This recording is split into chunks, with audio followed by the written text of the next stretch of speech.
യുവ സംവിധായിക നയന സൂര്യയുടെ മരണം അന്വേഷിക്കുന്ന ക്രൈംബ്രാഞ്ച് പ്രത്യേക അന്വേഷണ സംഘം പുനഃസംഘടിപ്പിച്ചു.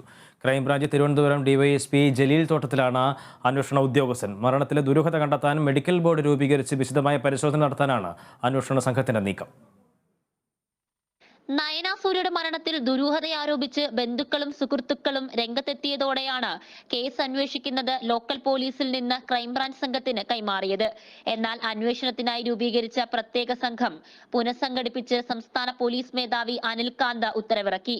13 പേരുള്ള അന്വേഷണ സംഘത്തിന്റെ തലവനായി crime branch Thiruvananthapuram unit SP S Madhusoodanan തുടരും.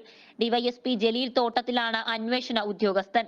SCRB DYSP R Prathapan Nair, detective ഇൻസ്പെക്ടർമാരായ H അനിൽകുമാർ, PI മുബാറക്ക് എന്നിവരും സംഘത്തിൽ ഉൾപ്പെടുന്നു.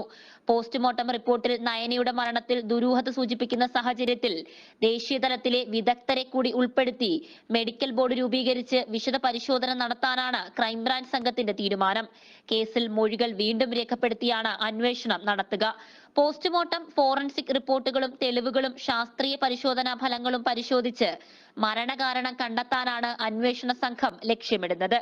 Kerala vision news, Thiruvananthapuram.